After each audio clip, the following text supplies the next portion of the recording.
Hey guys, Gil from Tanglewood Croft. Thought I'd show you. In earlier videos I've talked about how our creek can get up. And we had quite a bit of rain last night. Go back and look at earlier videos and compare. I've seen it higher than this. Woke up this morning and our water's not flowing into our cistern. So I've come up to check to see where it's I'm sure it's a part right up here where I've showed you before that they have trouble with it. Here is that little creek that's usually dry. So that gives you an idea how much rain they've gotten today. So I usually cross the creek right here. You can see a limb has caught on the pipe there on the water line. I can usually cross right here, but obviously I'm not going to be able to today. So generally what I have to do is go around this huge tree here and get up here where it's a little narrower and get across. The trick here is getting through all these brambles. I've got a pair of Wolverines. They're Wellington style. They're the ones I put on my regular work boots. I like to have waterproof boots no matter what, just because of things like this. But water gets deep even on the trail. So I wear these Wellington style boots you see here. And that's the culprit. You can see there's still water flowing from the spring, and it's also silty.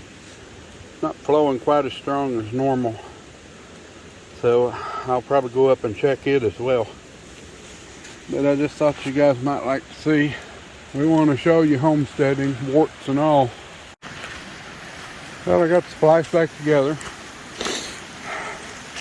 This is the little creek that flows from the spring. We're kind of trying to figure out some alternative source of water. I think I've noted before, this land here where our spring is not ours. So that makes things a little iffy as far as, you know, how much we can count on the neighborliness of our neighbors. I may be wrong about this. I think maybe it's okay as far as how it's flowing. But I wanted to come up and check. Coming out of the spring really good. But for it to be that muddy out of the spring, out of a spring, it's not a very deep spring. And we have to, it's one of the reasons I guess my dad designed the system with a cistern. So this stuff can kind of settle out. And it's definitely keeping the tank here full.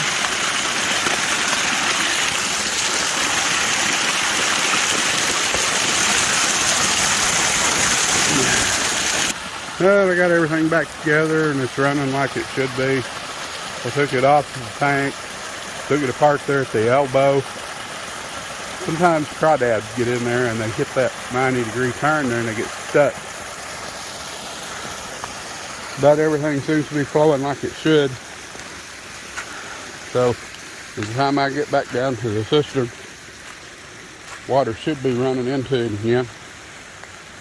Starting to get some, I don't know if you can see it in the video. See if I can zoom in here. See, it's starting to rain again. Luckily, I've got my poncho on. But this is me on a Saturday morning, early Saturday morning, showing you some of the warts.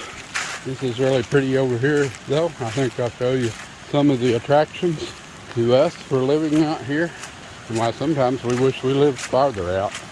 As you can see, our creek is actually two creeks coming together.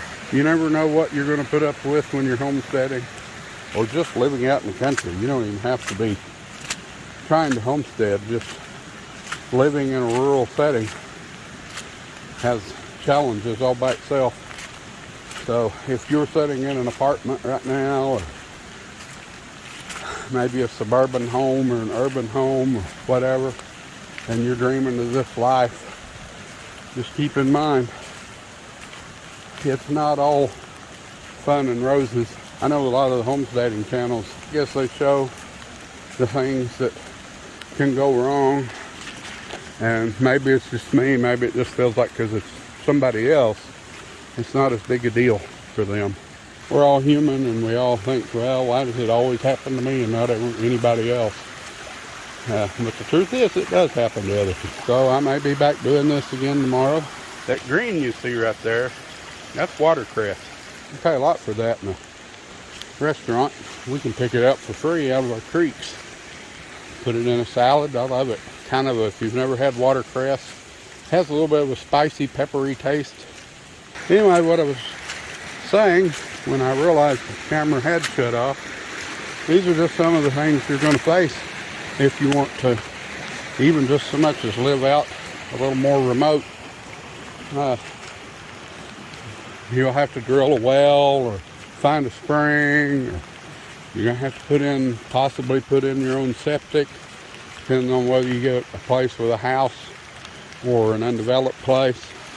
But these are just some of the challenges you've got to face when you're living like this. You don't get the amenities that you get in town. You don't have sewer and water utilities and central air, all those goodies. You have to find workarounds for it all.